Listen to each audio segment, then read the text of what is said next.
ఈరోజు మా చెట్టుకి కాస్త చిక్కుడుకాయలు కూర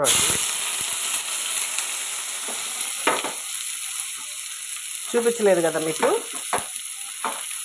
ఈరోజు వండి మీకు చూపిస్తాను. అయితే ఏమైందంటే చిక్కుడుకాయ చెట్టు వేసాము, కాయలు ఎక్కువ రాలా.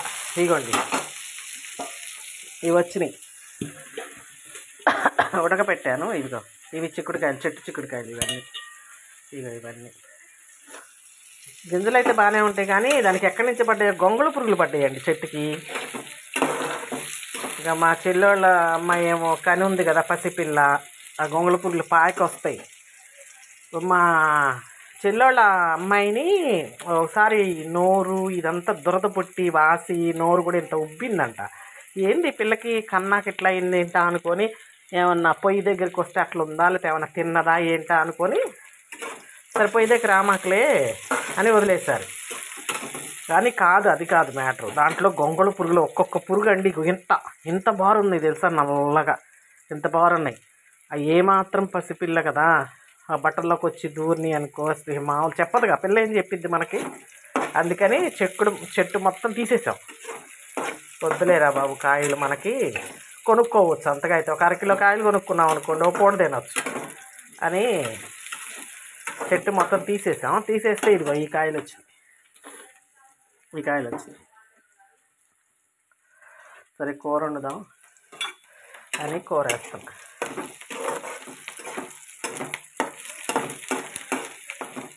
ఉల్లిపాయలు వేపుతున్నాను, వేగాలి. అవి చిక్కుడుకాయలు వేసానండి.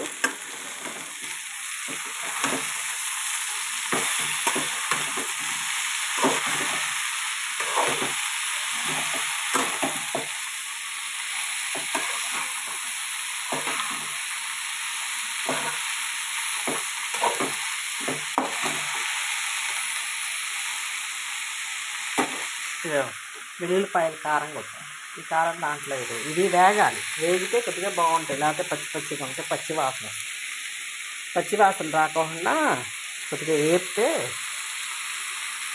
బాగుంటుంది.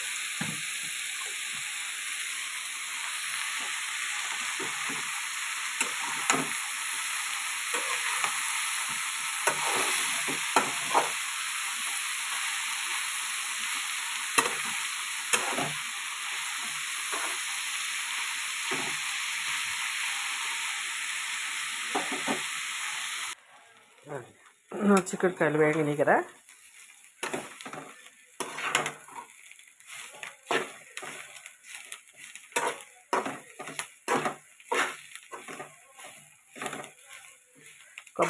అది కారం చింపుదామా, కారం వేద్దాం. ఇదిగోండి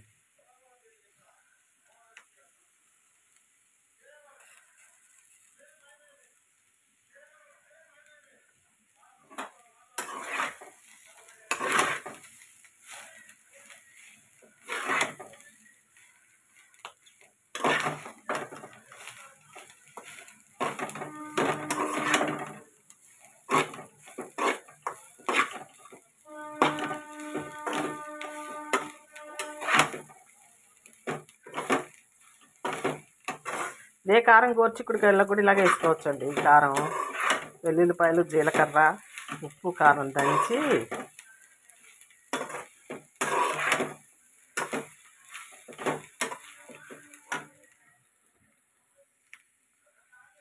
సిమ్లో పెట్టుకొని కొద్దిగా ఆగనివ్వాలి. వేగితే బాగుంటుంది కూర.